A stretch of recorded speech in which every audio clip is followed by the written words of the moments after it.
Welcome everybody, this is your Strategy Wolf and welcome back to Crusader Kings 3. Welcome back to Lord Liberch III up Hiffite and welcome back in 972 in southwest Wales here in Pembrokeshire coastline. In the last episode we were just defending our family, so basically our uncle over here, Petty King Tostig, that had to defend his Cornish title versus the King of Brittany. However, due to some random events and like lost claims and so on, this war ended indecisively, and also we had to defend our brother versus some neighbors, I think from, was it a Norse invasion? Actually, I think it was a Norse invasion to take over his possessions over here in Ireland. Yeah, this is where we've been active. We are cynical, calm, and temperate. Yeah, not the most, let's say, greedy person for personal gains, unfortunately, from a player's perspective. But important things are happening after our king, not our king yet, but after the Kingdom of Alba took over the northern parts of Wales here, the title of let me have a look for a second. The Duchy of Gwynedd, basically. The kingdom, formerly ruled by the mighty dynasty of the Aberfraths by King Rufon. King Rufon the Great, no, Rodri, sorry. Rodri was the Great. Rufon was one of his grandson. And now it's ruled by our Queen Sian, the daughter of Rufon, exactly. And she's also our aunt, our sister-in-law. Wait a second. This needs to be looked up for siblings. Am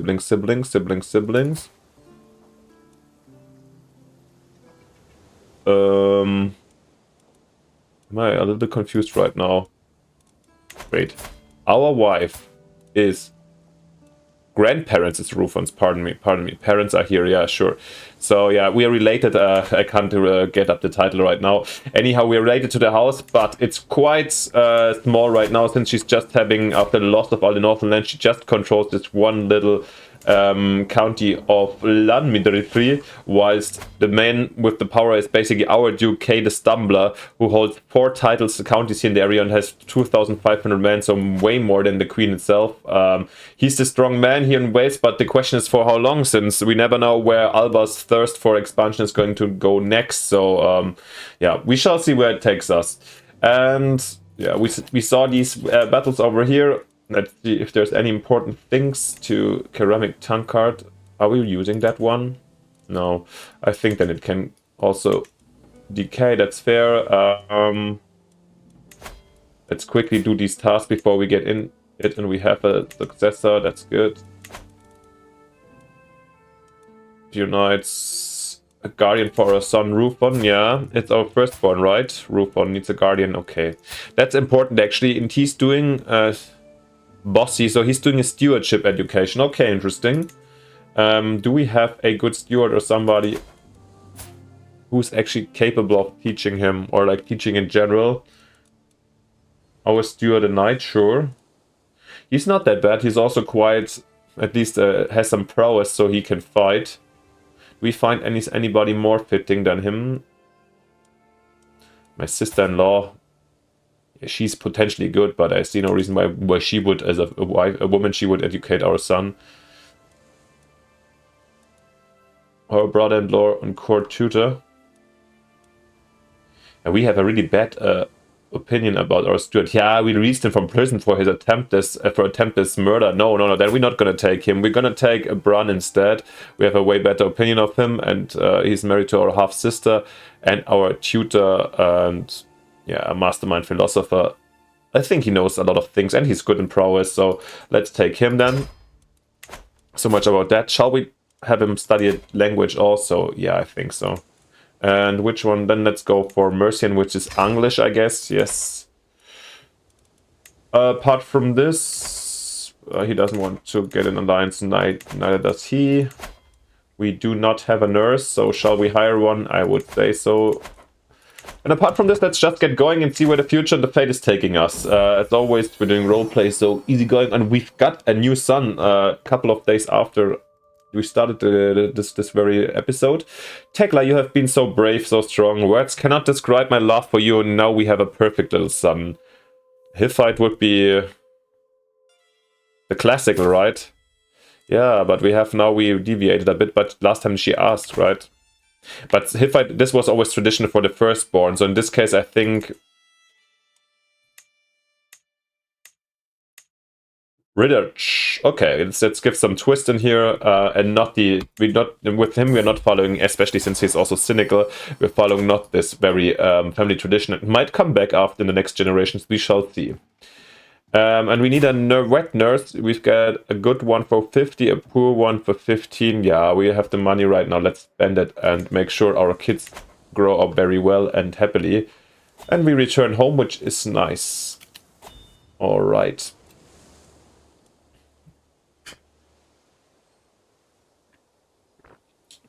As mentioned before, I mean, he's not the one who's going to... he's trying to sway his brother. As a calm and a temperate man, I'm definitely not the one who gives the impulses to start like bigger schemes or anything down here. So yeah, if you're looking for this, I'm sorry, we have the wrong character. I feel like we have. He's, I guess, to some extent at least determined, but more to defend his home and his people as his ancestors. And just a little bit of a reminder, we moved up to development 16, so by far the most developed province down here, entire British Isles actually, British Isles. Apart from Somerset, it's 17, okay. 15, yeah. Down here in Wessex, we also have pretty strongly developed areas. Strongly in comparison for the British Isles, of course. I know you guys like to stare at this very map. Yeah, and I feel like, I mean, this is obviously game engine based, but at the same time, I feel like we can relate it, or what the scribe is going to write up is that him and his ancestors have been just taking care of the people, trying to protect them, and in this relatively peace and stability down here, while the rest of the British Isles were in flames, the people managed and refugees came here, and we built it, like it got a higher degree of development. At least it's some kind of explanation. And we get a commander promoted. My Marshal Godwin has been showing off a promising new recruit. He may not be as of a noble stock as you, my liege, but on my name I swear that Emrys is somebody you'd want on your side. Well, he's like apparently a low noble, and yeah, sure. We have no problems with him, and it's of course more knights are always useful. Oh, we lost a prisoner. Even maybe check where we pick those guys up, or in Ireland. I totally forgot about that. Well, he's a competent man. If he wants to join us, he'll be recruited as well. The Hook, yeah, whatever, no. And here, Cuthbert, Ebbing, Mercian, him as well, I guess. But let's also recruit him, it's fine. They can serve us in some position at some point if they want to go, they can go, but yeah, why not? By the way, we've got our perk, so let's definitely use it, and we're gonna go, not really the topic right now, but we keep on our chivalry focus, the promising prospects, and yeah, we're definitely heading towards Gallant. And yeah, the strongman has died. Interesting, so let's have a quick look what this means for us, or for the realm. So we've got Duke Arthas Ombrust of the Halbard. Who's Ombrust? Oh. Why they suddenly... This is weird. If somebody is Welsh from my viewers, actually it would be lovely to know that, since I'm talking about the area with no Welsh knowledge at all, apart from having been there this year. But yeah, check my introductory episode if you haven't yet, if you're interested in the area and a little bit of the history. However, if somebody's Welsh and can help me out here, I don't know. It's normally we head up and then the father's name. In this case, they use the mother's name. Is this just a game mechanic, or is there something about it? I don't know. Anyhow, he is apparently the only child since Meyer died, so he inherited all of the 4 counties. But he's way less competent, apparently, or at least he doesn't have the full army size. And yeah, how is he? Temperate, brave, impatient, and then intellectual. Let's say from his temperance, and we are not brave, but... Wait a second, we are not brave, but we are at least like knightly, so we seem to like him. It's not like a laugh or anything, but there's no bigger problem. And we are at -1 right now, but we're gonna get here the invitation for the council, and yeah, of course we're gonna be Marshal of Dihoybar, and I think after the appointment we do really like him. So yeah, like him way better than his predecessor. Yeah, and to be honest, like Xian, yeah, we accept her, I assume. She's our neighbor, but not entirely sure. I would, to be honest, probably we'd prefer Arthur as our king, but we shall see. A better guardian. My dear husband, I'm worried for our son Rufon's education, my wife Tegla says with concern in her voice. That spawn of a hell Bran is not a good guardian. He's simply too blustering. Our son needs a good, dedicated guardian, someone like my sensible cousin Uthir, she continues. Should I make the arrangements, she says, looking at me hopefully. I mean, we do like her a lot. But also we are... What is wrong with Bran? I'm a little bit sadistic, which is weird, but he's honest, he's very competent, he serves us well. Cynical, calm, temperate. I feel like as a calm man, I wouldn't necessarily... and especially cynical, where I don't need him in like this weird churchman that basically has just his reputation as a churchman. So I do see a lot of points why we wouldn't do that and not follow our wife's request. However, we do like her a lot, so we have a very good relation, so I give her some chances. For this reason, I'm gonna give this just like a 1/3 chance, so we're gonna be 1 to 2. 1 and 2 is the first option, and then 4 to 6, 3 to 6, of course, the latter. As a player, of course, I hope for the latter. But we're doing roleplay, and of course, it is a 2. So Uthir is the better choice. We follow somehow the wishes of our wife. Let's see. Well. Where is he going, by the way? Is Uthir somewhere up here? Okay, Bishop of Penlyn. But is, yeah, I'm not sure. For the moment, we're definitely gonna follow her question and request. We still have some time. Maybe last year she's going to be educated somewhere else. She lost sharing power. Okay. Who's her husband, actually? Mormer, Princess MacAddit of Ulster. And they have a regular... Oh my god. I didn't even see that coming. Or maybe I noticed before, I'm not 100% sure, but actually, yeah, I noticed this in another episode. It's a bit of time ago, but I kind of forgot about it. The House or the Kingdom of Wales has a successor from the Alpin family, since she married herself, or she was married as a matrilineal wedding. Not a matrilineal, obviously, so all of her kids are from the Alpin family. This is intense. We're gonna fall together here with, okay, the county of Ulster. And how is he related to the king? His grandfather was definitely a king of Alba, and the current one. Here with the electoral kings, it's quite hard to find, but they're all Alpines, so... Yeah, interesting. I don't know if this is like really in the interest of the people here. We shall see if the other local dynasty is going to take some action to maybe get rid of her. We are definitely not big fans of her, but we're also not enemies either at the moment. And she's quite young, but she's also very incompetent. I'd be heavily surprised if she ends her like as a happy queen as her life. Let's see. A courier between friends. My uncle Pity King Tostig has honored me with a visit and has brought one of his courtiers along. Tostig approaches me excitedly. Well met, Lord Liverch. It pleases me to see you thriving here in Difford. It occurred to me that Can Glugthen here might be of service in your court. He's an incredibly talented strategist. His mind is always spinning out possible tactics. I would make use of him myself, but alas, it doesn't seem possible. It would hate to see his great talent go to waste. Won't you take him in and unleash his potential? Oh yeah, why not? He's a great warrior. I just know the place by him, and yeah, our uncle turns our friend. That's pretty nice.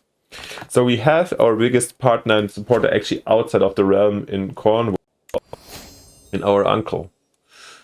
Good to know.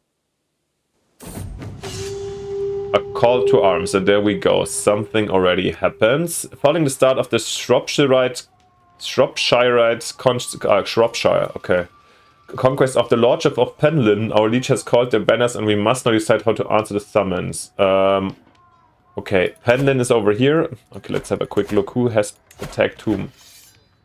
Whose attacker is here? The Earl of Shropshire. Wait, and he is part of Mercia, alright. And how does he dare to attack? 700 men. I mean, he has pretty strong alliances, but his lord will not really help him. Who's fighting here? In Penland is where our son is being raised. This is the only argument why we would join in, but actually with the strongmen and, yeah, our ram, no. We're gonna remain neutral and just observe. As you see, the enemy, the Hobart anyway raises a lot of troops up here. And he's like, even our weak king, weak queen should be able to defend this attack from Mercia. And when I say Mercia, by the way, of course, Mercia is already part of Alba. Totally forgot about it. And even the Duke of Mercia is Alpine and Gaelic. So very, very interesting. Do we see actually, how is the culture situation look? Nah. They're not pushing down Gaelic. It's spreading somehow. But Cumbrian here still prevails. And the English, or yeah, Anglo-Saxon, not English, cultures also remain. Very interesting. The good Earl. While hosting lords and ladies from realms near and far, some opportunities to portray my brother Earl Edwin in a good light have presented themselves. My lord, pray tell who's the most gallant person you have heard of? We're temperate, so of course him, our brother. But actually, we also not to be zealous, fickle, ambitious. Maybe his ambition is a bit of a problem, but we're not having the best opinion of him since he grew up out of age, actually, because he was quite young for a long time, and he hasn't married even yet. Well, let's see how this develops. We don't have a problem with him. He seems to be... What did we refuse? Minus 56. Insulted. Refusal. Okay, something is popping up over time. We're gonna get better friends for sure. But let's see. Surety of supply. Part of commanding an army means making sure my soldiers have plenty of food, drink, and camp gear for long campaigns. To this end, I should come up with a plan for ensuring my soldiers always have the supplies they need in the field.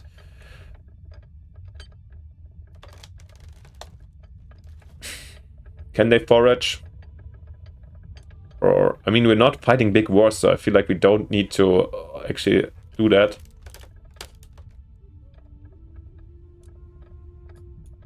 But since we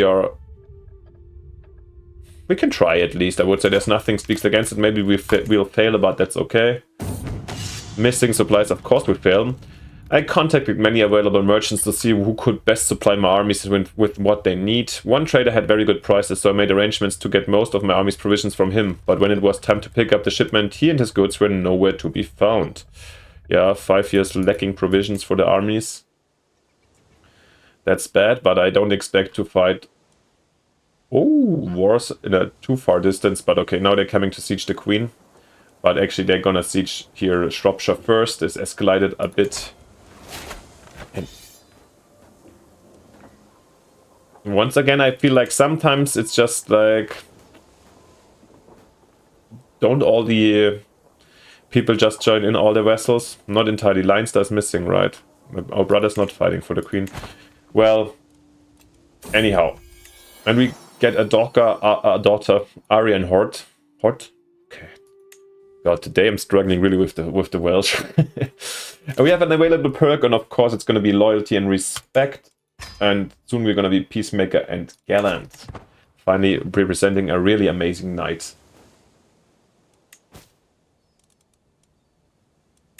She can be pardoned. What was her problem? Can also imprison her for attempted family murder, then for sure. Worst case, she has to leave, yeah. Snatched to avoid capture and is fled in the countryside, okay, but our antiquarian is staying, right? No, he left us. Okay, they are two married. Oh, damn. In Karakorum, okay. What's happening? Linguistic drift. As time goes on and policies change and people move, languages begin to change. Regional variations build up until the spoken language has no longer be called the same. This has occurred the Cornish culture, whose tongue has now deviated significantly from its old form. The Cornish culture language has changed to Brythonic, okay. What is it before? Let's have a quick... he's Mercian, of course. I mean, there's obviously... Lori has changed, right? Okay, interesting. I don't know who it was before. You can get married niece, the deer of Tillaby. Okay, interesting. We have a sighted deer. We can go for a hunt at some point. Ooh, our niece could be to the house the Duke of Burgundy. Isn't Duke of Burgundy Lothair? This is a big one. But, I mean, is not even from my house, so it's not such a big of a deal. And as I said, I don't want to marry off to two weird people, like too far away. Maybe let's do this. The Earl of Nottinghamshire for our niece. This sounds perfect fit. And we do get an alliance with them, despite her being just our niece and not even our house.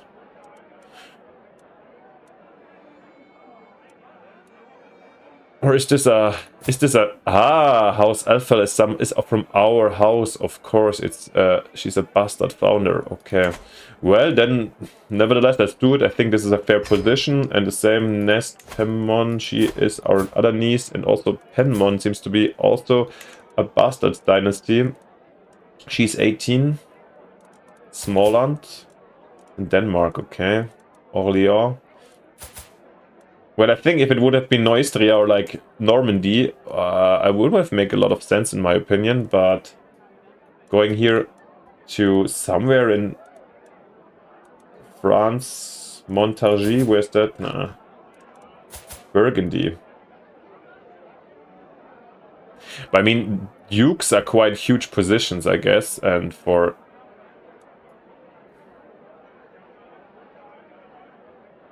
I'm surprised that because we are in the gallantry line, that we have easier access to marriage partners. That's the reason why we can do this right now.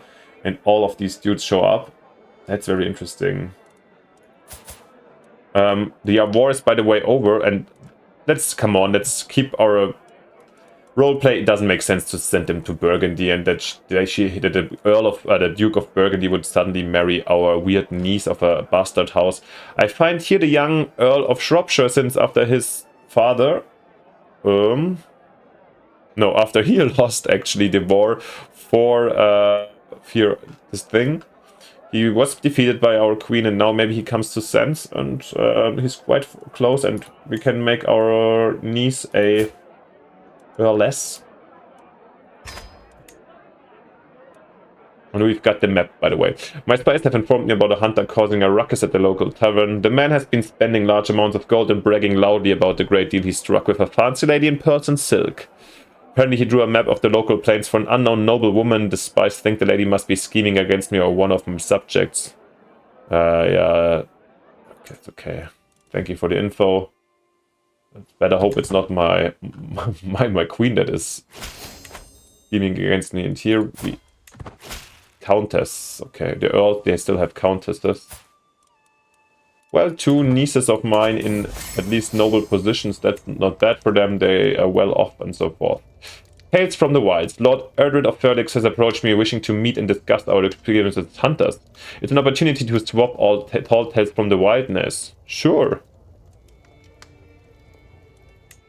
Oh, come on, let's do that. And I think as a celebration of that, actually, since we saw already the deer, I'll go for another hunt, sure. And in Tidwady, right?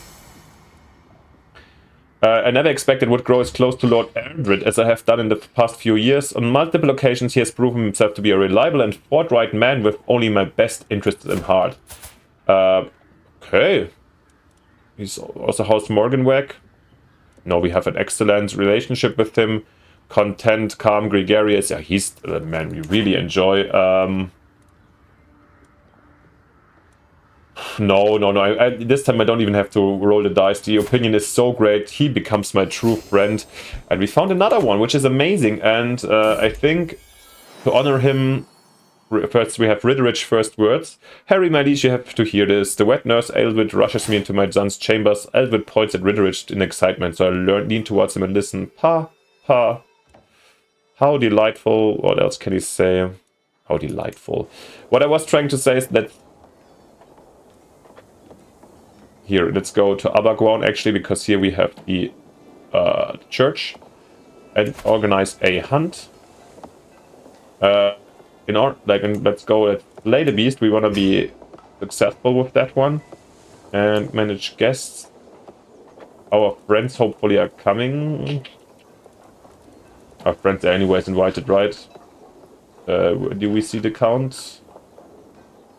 I'm not 100% always sure about this, but let's just try out worst relations. Earl.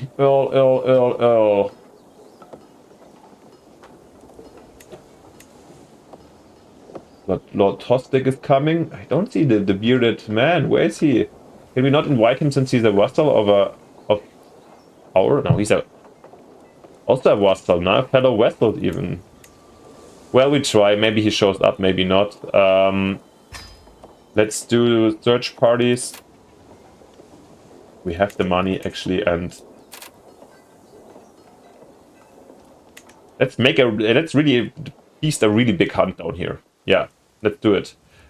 Both on level 3, let's see what can be done. This is kind of our thing. We've been hunting before, now we found friendship over hunting. Let's do it, a fresh start, and let's see who's coming. Guest list. Our dear friends. Where's our dear friend? Let's wait for them. Have a quick look if they are on the move or something. If they're accepting the invitation. No. And Tostig.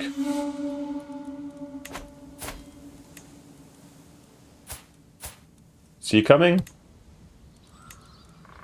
Why is he not? Don't they want to join? Anyways. Stalking the row. Godwin, your master of the hunt, summons the party together as the light reaches the camp in the grasslands near Abergwaun. My men have been gathering sightings of the Roo that roam the local area. My many gamekeepers and flushers have been poring over the area for tracks and fumes. There's clearly a small Roo buck nearby, but no recent traces of larger game. Let's see if the rumors were true. Let's get out there, or we seek a wolf. I mean, both are similar. No, you will seek the Roo as what we came for. My liege Arth is crouched down on the ground, humming cheerfully, picking delphiniums. He appears to have lost all interest in the hunt. My liege, okay. Lord, what a bounty of nature. Look at these plants. Truly the wealth of the earth knows no bounds. We do not appreciate these simple treasures enough.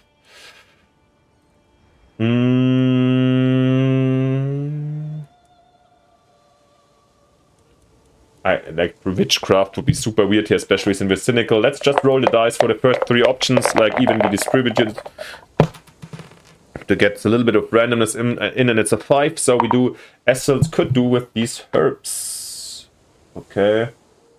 He's not a big fan of that, but we're taking it for higher health. The party has stopped, distracted by an outcrop of rounded boulders atop a slope. Emrish pushes a loose one. All watch wrapped as the rock tumbles down, gathering speed, reaching hill bottom with a satisfying thud. Say this could be a chance to impress everybody. Push another, I'll jump up.